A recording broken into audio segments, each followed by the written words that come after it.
from previous research from other groups in the field of plant science or better soil in the study of the soil plant system. And so we will just see which is the role of TXRF and which could be the potentiality of TXRF in the study of this system. So we are talking about soil plant system, but let's start watching what we consider soil plant and what is the soil plant system. So let's start from soil, and we think that is something not mobile, something fixed, something probably homogeneous, but is not in the is not a homogeneous matrix, because soil is like you can see from this tomography, you can find a lot of things inside. You can find minerals, pores which can contain water, solution, gases, and also aggregates, which means another mixture of minerals, of organic matter. Here you can see a reconstruction of an aggregate. You can see how many things are inside an aggregate, how many minerals and organic matter, of course. Then you have a matrix. So something,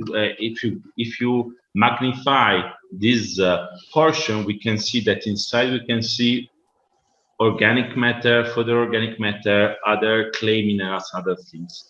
And we haven't to forget that we can also see organisms. We can have organisms inside the soil. Soil is an habitat in which you can find organisms, and something that we usually forget, which are microorganisms. So they are very small, and we usually think that they are not there, but they are everywhere.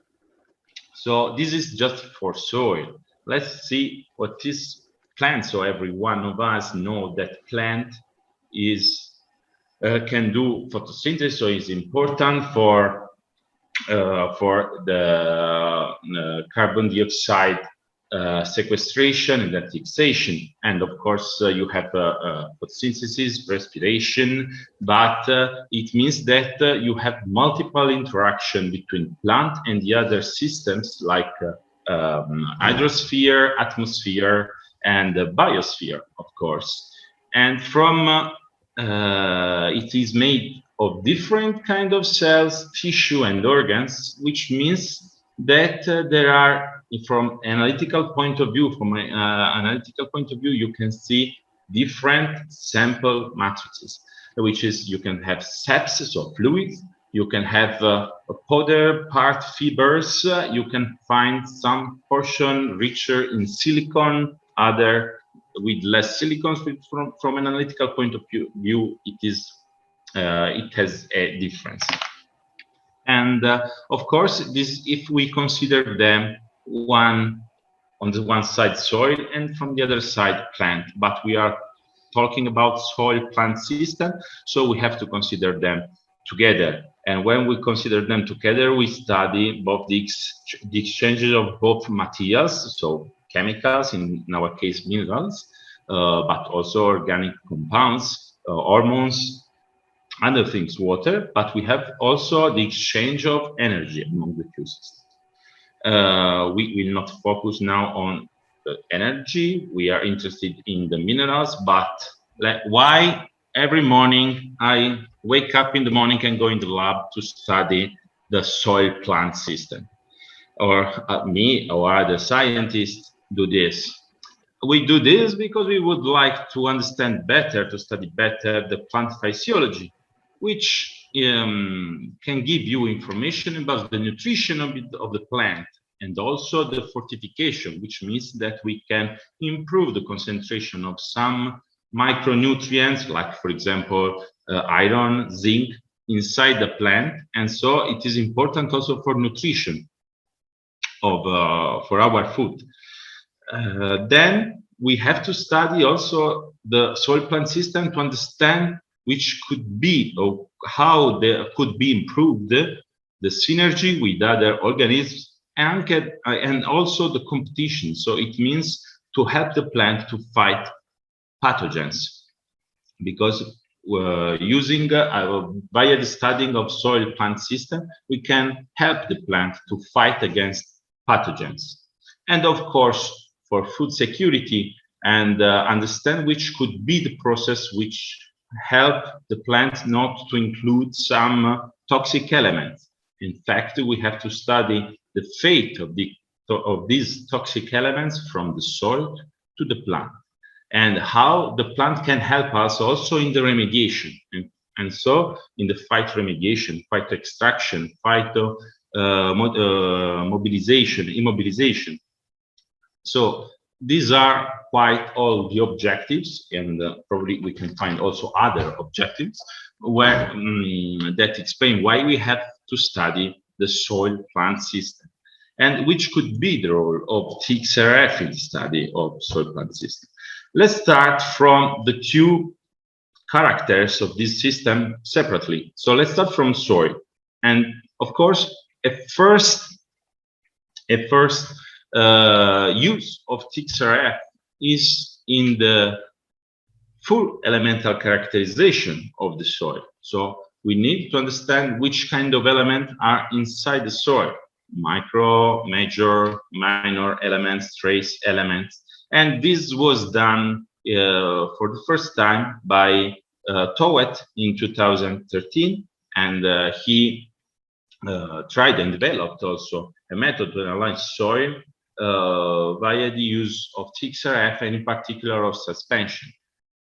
You can see here what he saw inside the soil is a jungle of elements, of all these flags with different elements. You can go from iron to hafnium, ytterbium, nickel, and other elements inside. And okay, this was one of the problems. A lot of elements overlapping of lines there. It depends from soil to soil.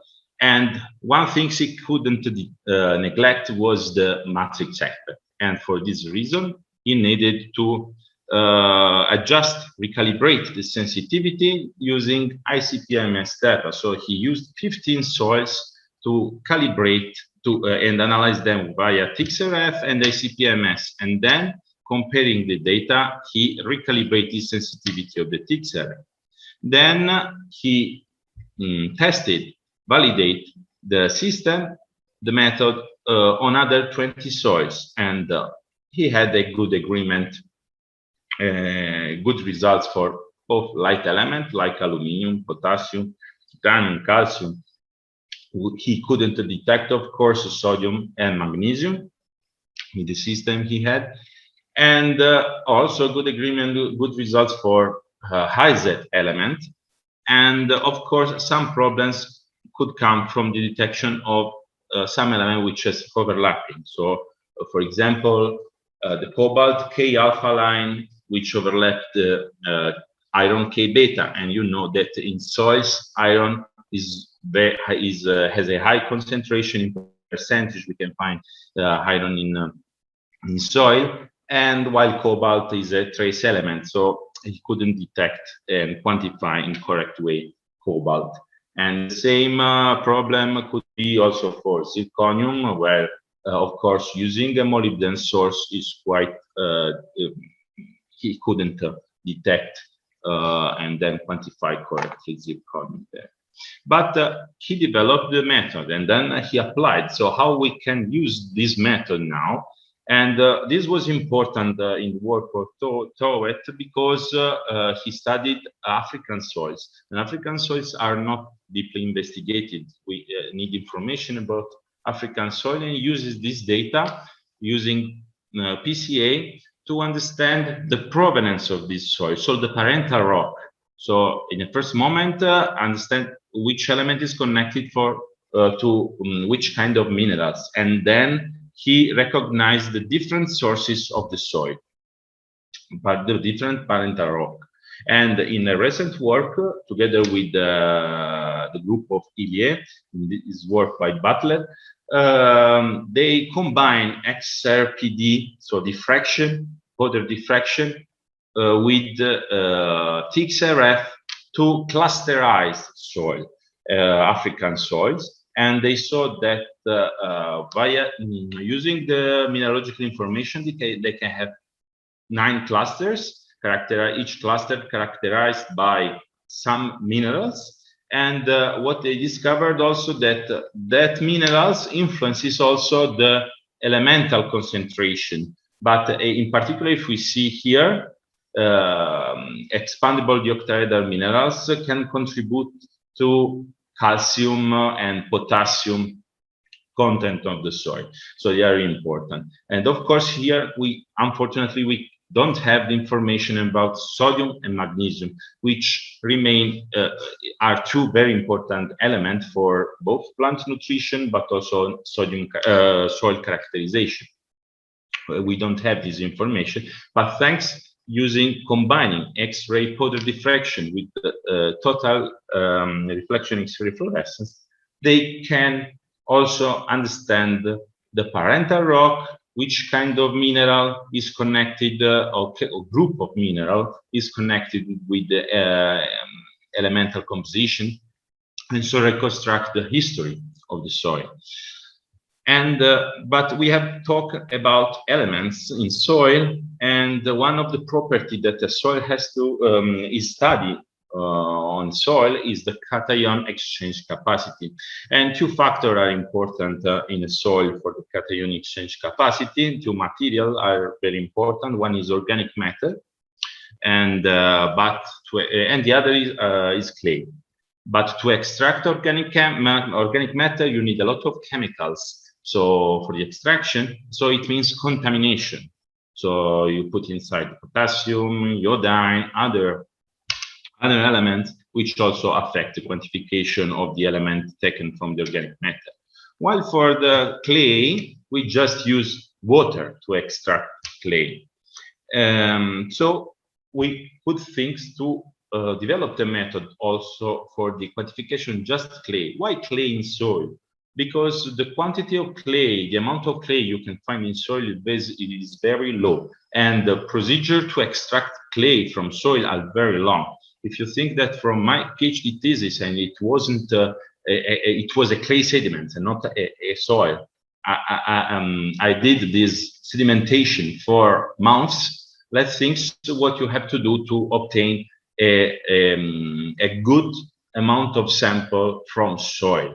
Usually you use kilos of soil to extract hundreds of milligrams. Sorry?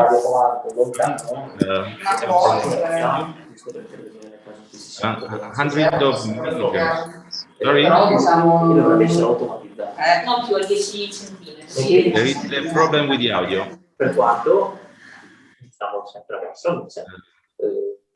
Do you hear me? No, there is something on the line. I don't know. It's Laura Borghese. Ah. Okay. Laura, would you please mute your microphone? Happy to have you here.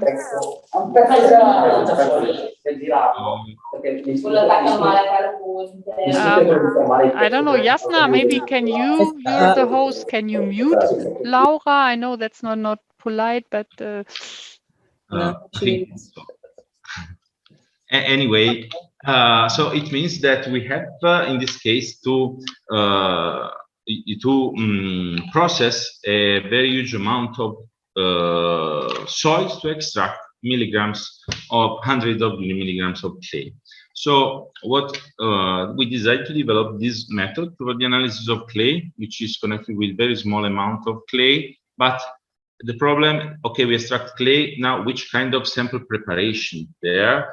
And to identify this, we used full factor experimental design. So we set 3 variables. We identified 3 variables, which are the sample mass, the dispersant volume, and the nature of the reflector, to find the best sample preparation. Then we tested the method with the two reference material. This fogopite, which is a mica rich in magnesium, and the validation was done with the zimbaldite, which is a mica rich in lithium. And then we compared also the technique with a used technique, which is WDXRF. These are the value of the parameters of the variables we used, and this is the combination and also the results. So we identify the procedure which can give us the highest number of elements which are in the range 80–120% of recovery. And so we identified this as the best sample preparation. And what we noticed is that using plexiglass usually is not good for having a good recovery. And the explanation, one of the explanation is this here. This is the deposition done on quartz reflector, and this on both siliconized and this on plexiglass. You can see here a uniform deposition. Here not uniform. In not siliconized reflector, the deposition was really spread. So this could be one of the explanation. The other, if we see the spectra, this is in black. We can see the quartz disk and the plexiglass in red, and of course the signal to noise ratio is higher here than in plexiglass one. But which factor affect more the quantification? Okay, for light elements, all the factors are important. This is a Pareto chart, which everything which is over this red line is affects the quantification. So light elements are affected by quite all the variables and their combination, while if we increase the Z number, just the reflector influences the quantification. Then when we go to L lines, also even if we increase the Z number, also other factor influences the quantification. And one factor which is important is after the reflector is the parameter A, which is the mass, but important is the combination of sample weight and dispersant volume. And this because, okay, even if we use a lot of mass, for example, here these are both with 100 milligrams of samples, okay, the deposition, the suspension is more concentrated.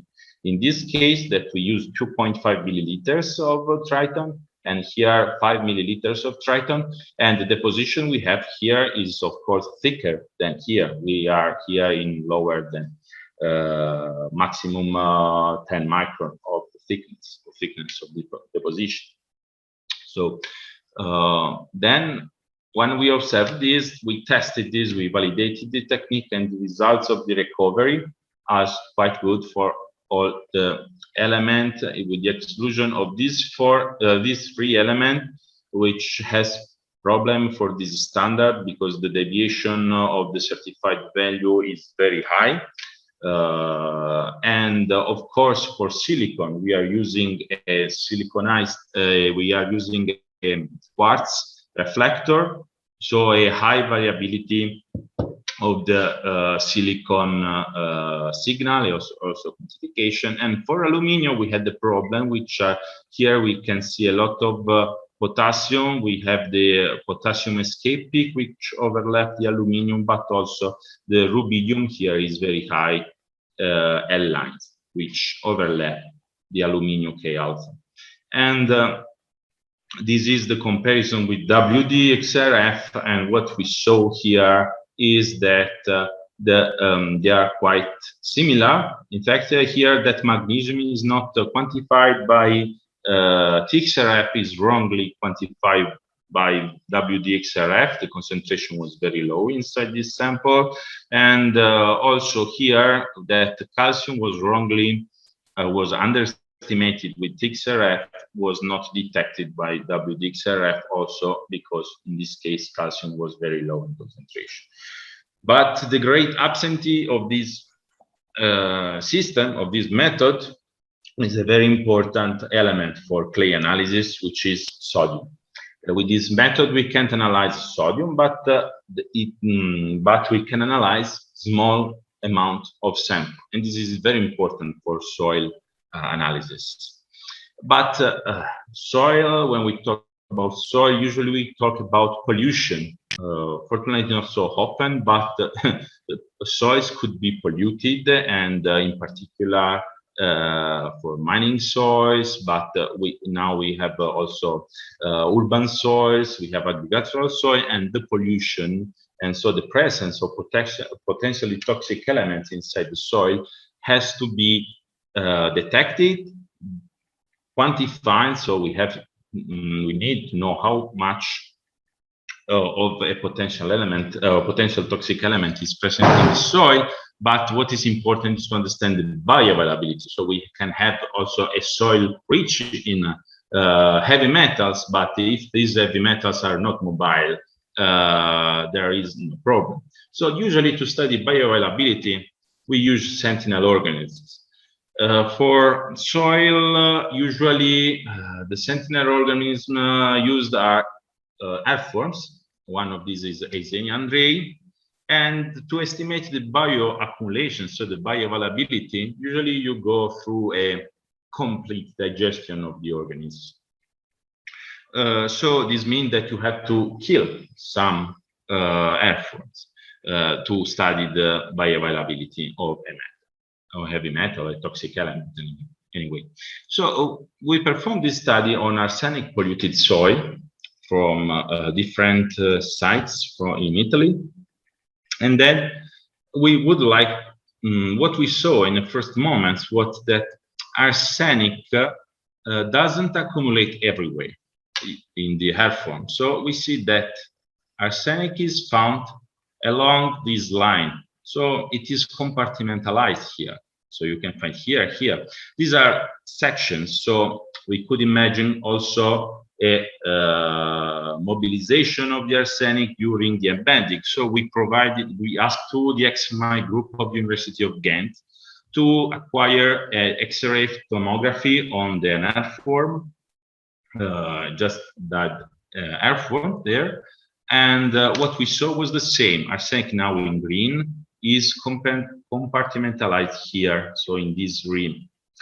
And so what is that rim? Is the coelomic cavity. So it means the coelomic fluid. So arsenic accumulating is there. And there is a way also to extract that coelomic cavity without killing the earthworm. So we tested this way, and so we extract this coelomic fluid using a tension applied for some seconds. So the earthworm, after this electroshock, is alive, could live for other months also. I don't know which is the life, the time life of an earthworm.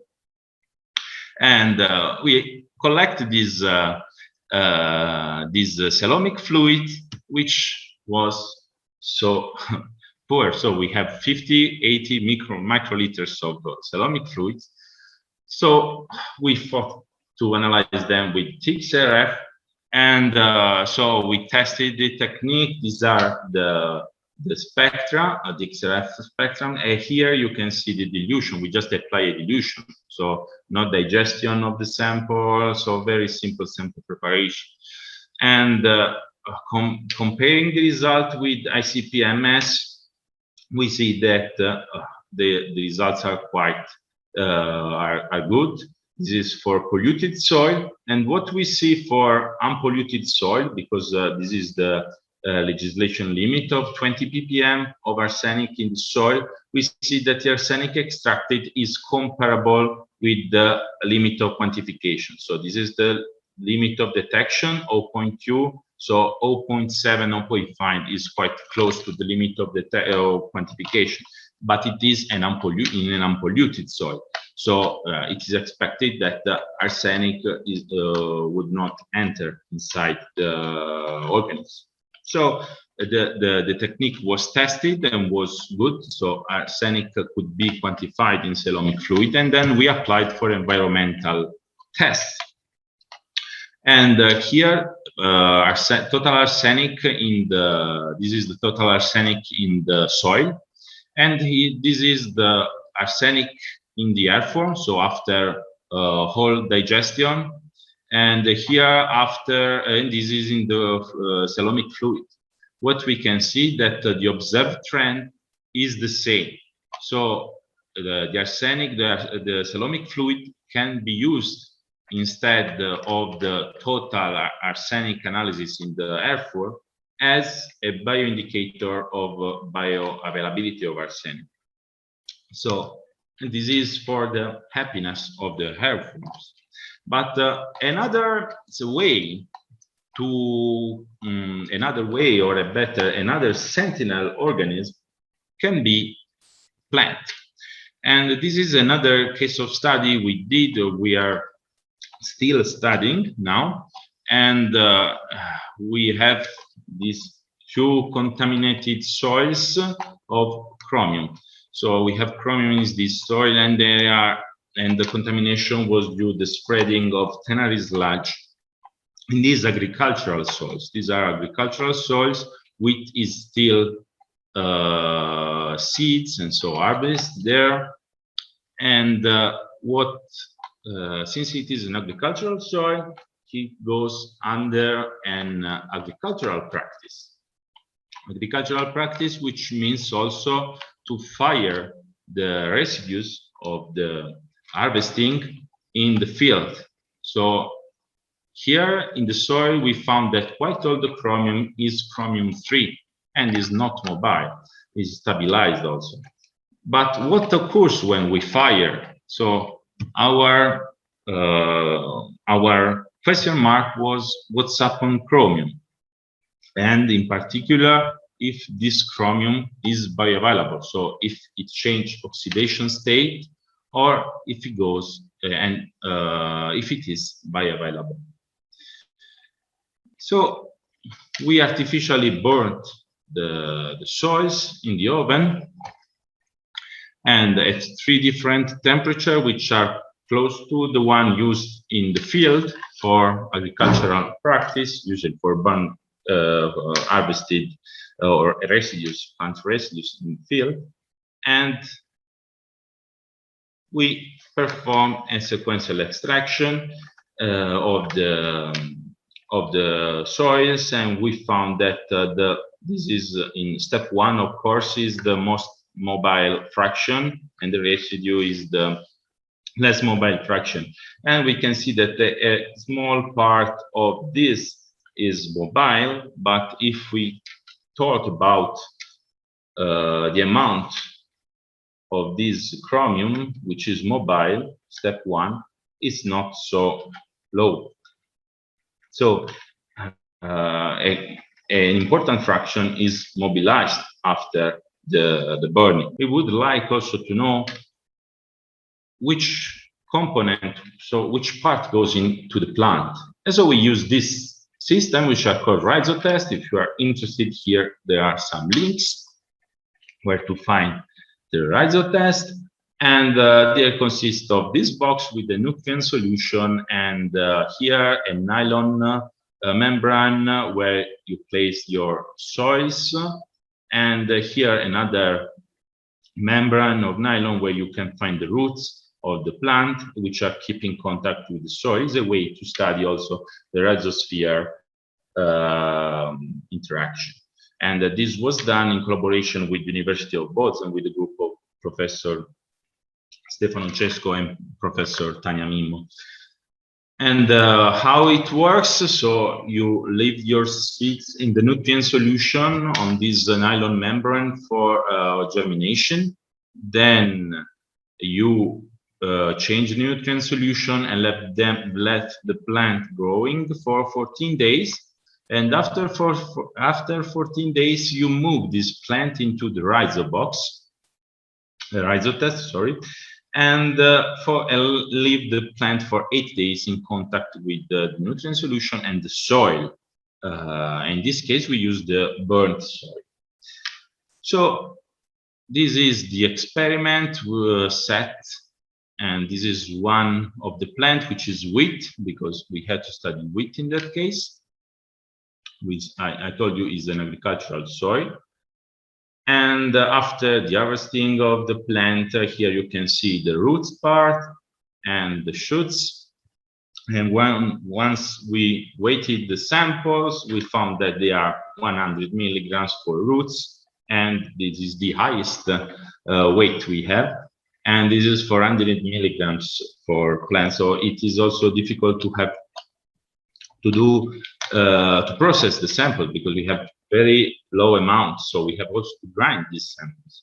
So since we don't know which could be the concentration of chromium inside this material, inside these samples, we couldn't risk to prepare, in this case, suspensions, as it is normally done for TXRF analysis. So we process them, and we process them with acids dissolution, acid attack, and in this way we could also reduce the detection limit, because in the solution we have a detection limit which is quite 3 orders of magnitude lower.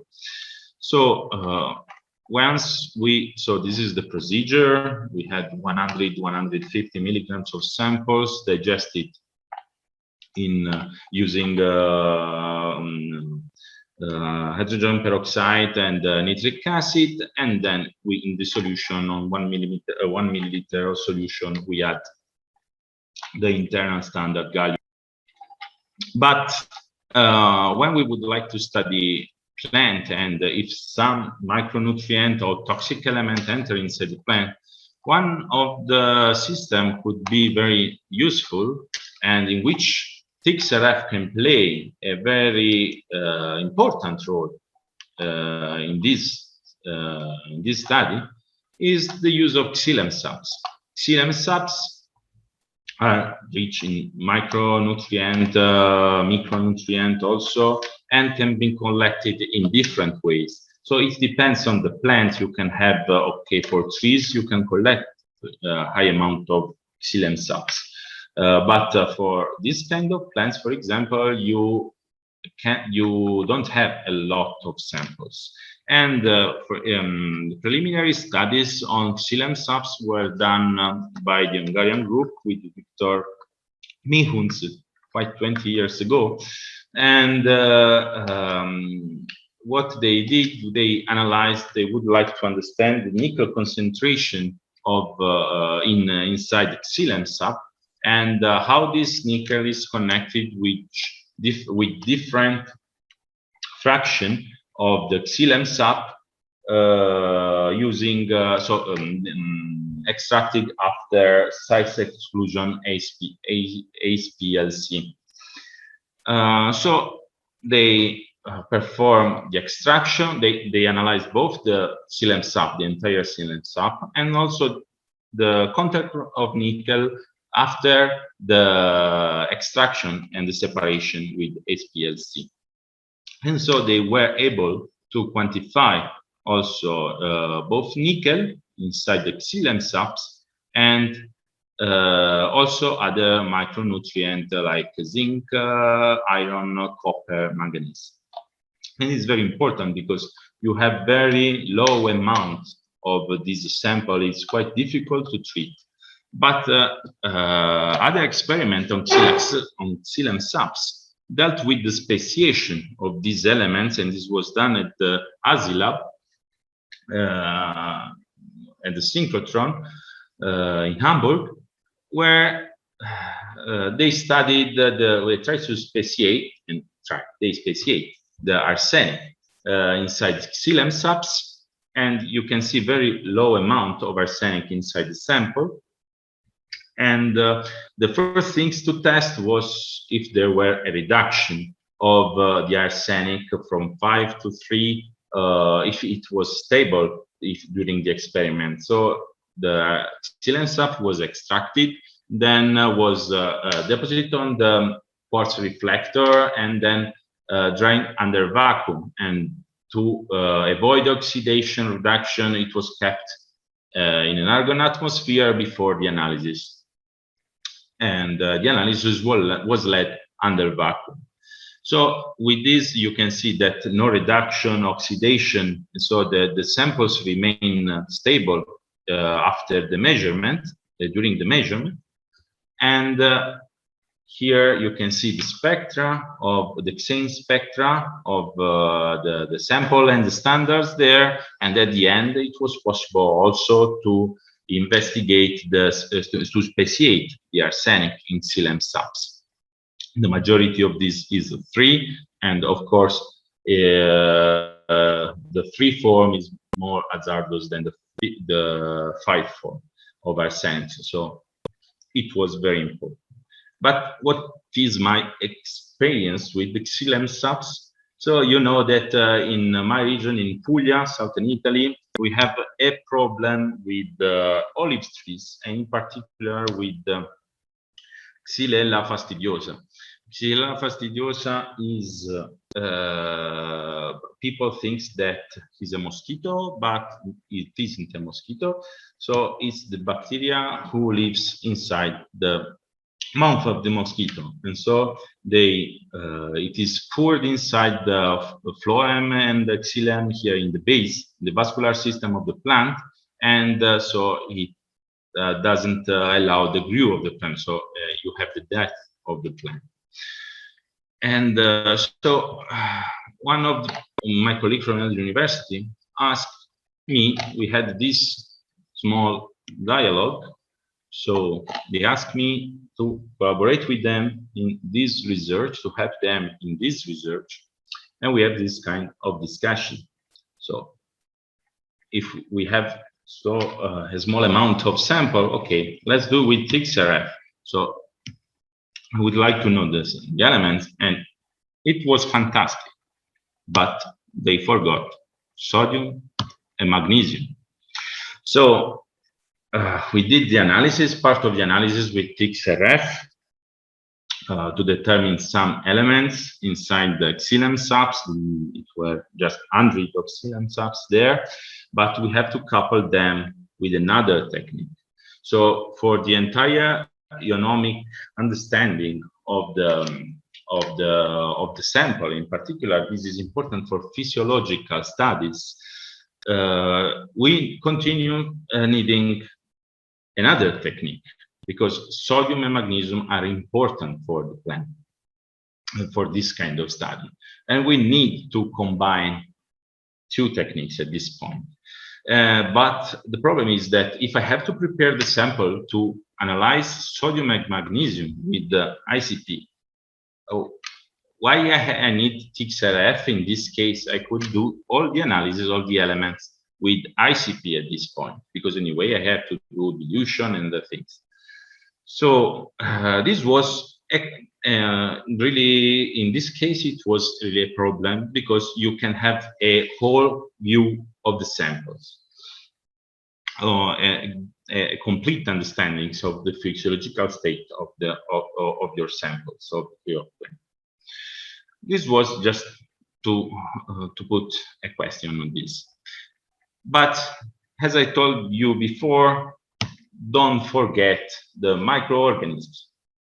They are in the soil, but they are in contact from the root and the soil. So there is a particular group of bacteria, which is called plant growth promoting bacteria. They are very important for the plant and the soil plant system. They are in the rhizosphere and help the plant to provide some mineral nutrition, some nutrients or mineral nutrients, some hormones.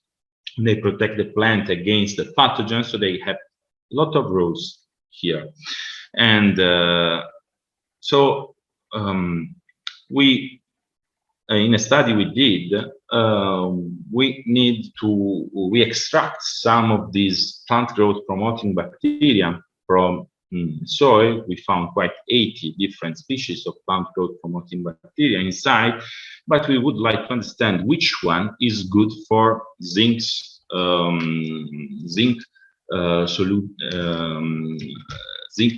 for providing zinc to the plant.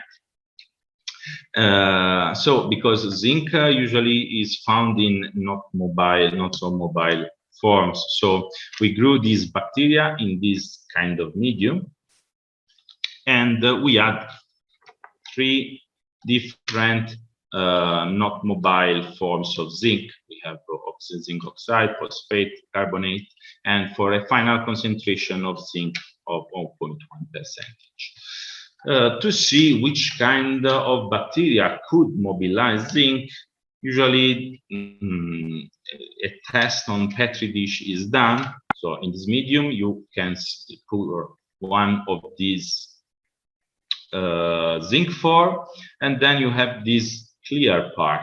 Then you put the inside the microorganism, the bacterium here, and then while it is growing, you can see this clear part. And if this clear part is formed, it means that it starts mobilizing zinc. But how much zinc? So at the end, we found just 6 bacteria which can do this, but which is the amount of zinc which was mobilized. And so we prepare, it wasn't this the medium, but you can see here one with agar and one without agar. This is for Petri dish, this is not for Petri dish. And so we use this one, the liquid one, we pour inside the microorganisms there, the bacteria, and we left it for 10 days at 29 Celsius degree. Then we centrifugated everything and filtered all the things. So we try to do a quick direct deposition, but what we saw, we have a rough deposition due to the crystallization of some sugars, some compounds. So we performed several dilution, and the one who worked was a dilution 1 to 4. And in that case, we had a good sample deposition.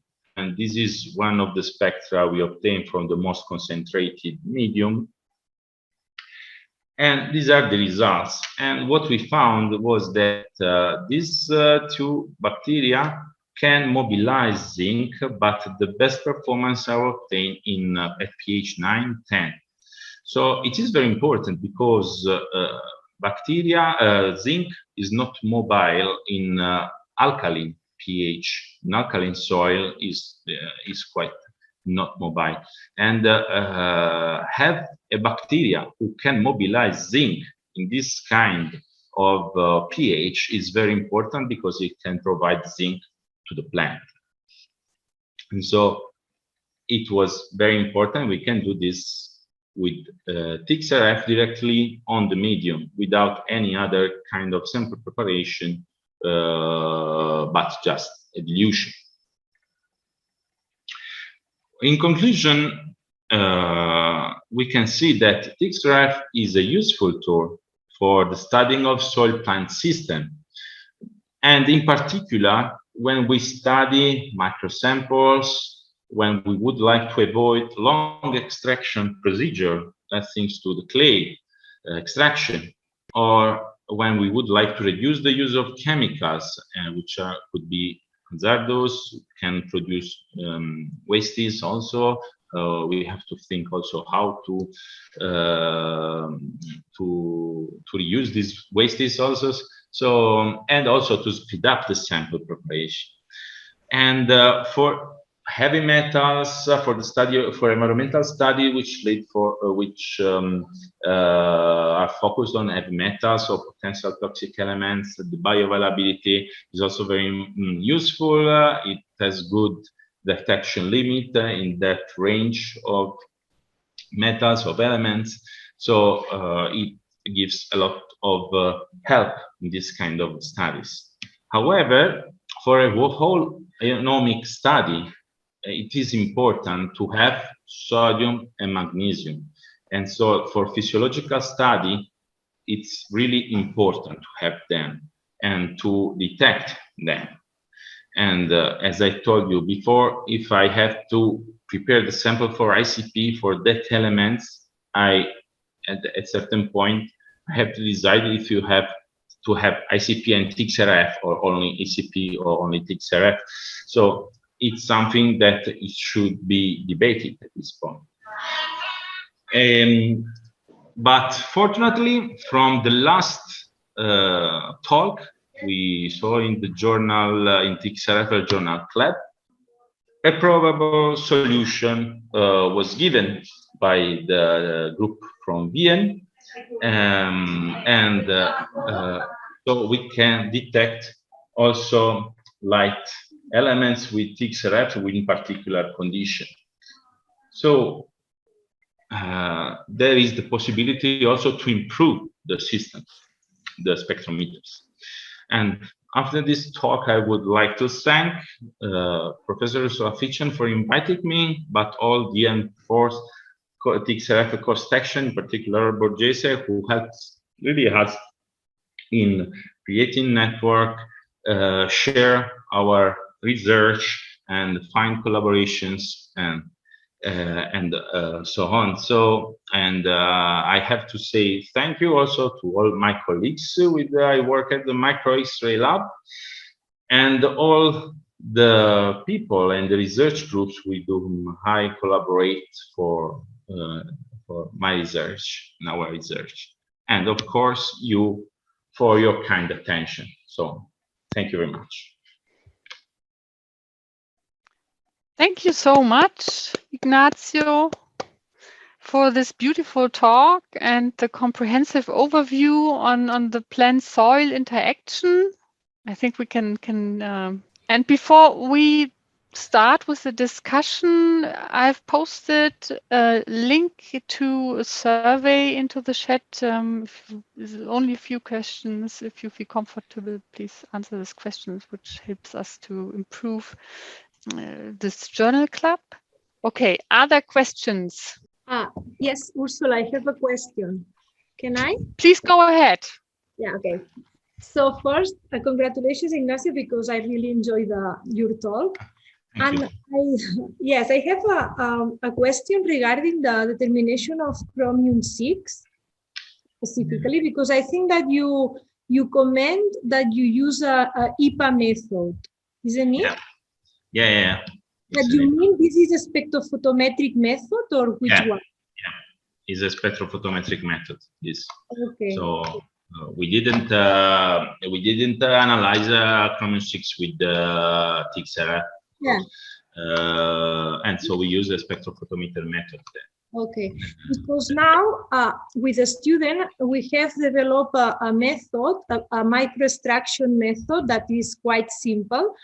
And I think that perhaps we can also try to use for this kind of extracts. I mean, because it has some advantages in comparison with the spectrophotometric method. And then you can also use TXRF. In fact, we are using TXRF also. Okay, so you do the micro extraction on a solution. Yes. Because there we okay, we can do this on the solution. We extract it and then perform it on. Because in acidic pH, the Chromium 6 is in anionic form, and then we are using a extractant that is in cationic form. So we have applied this for industrial water samples, also natural waters, and it works fine. So perhaps, okay, later on, perhaps we can discuss if you still have some samples. Just for my curiosity, which kind of detection limit you can reach? I think, yeah, the limit of detection was 1 ppb. But of course, 1 ppb in my system, that is tungsten X-ray tube, is terrible for chromium. I mean, in your case, if you have the molybdenum one, even you can improve because, yeah. Okay, 1 ppb with tungsten is good.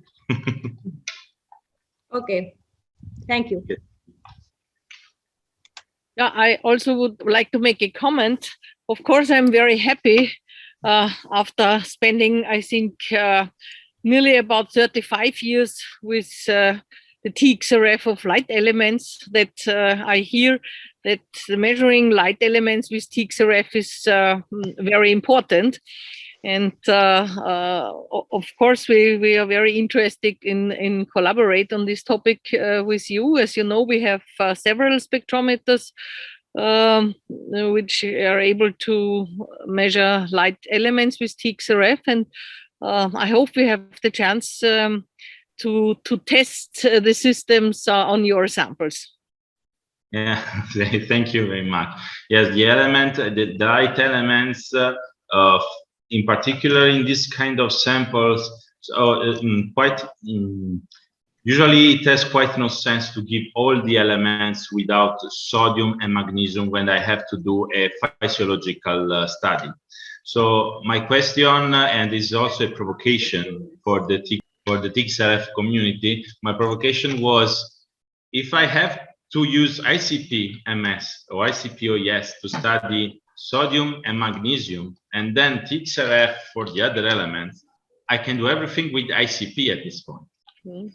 So, but if we have knowledge, and you and Peter Wojciechowski showed this also several times in papers, conferences, and also in the last journal club, TXRF Journal Club. So we have the technological knowledge to develop this spectrometer.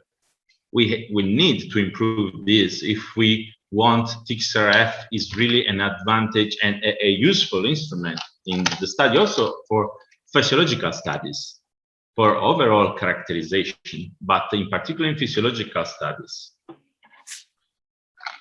Yeah, also we are open and we take up the challenge to measure all elements, maybe with one spectrometer. Thank you. Are there more questions? Yeah, hello. Yes, I'm Marco Colombo from the Technical University of Darmstadt, the Institute of Material Science. So thank you, Ignazio, for this presentation.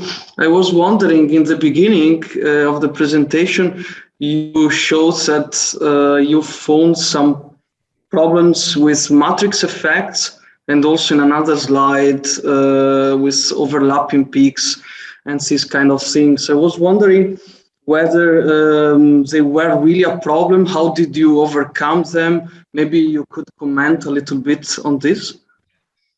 In the case you saw there, iron, cobalt, it's really a hard problem, because in that case you have in soil percentage of iron and ppms, if you are lucky, of cobalt.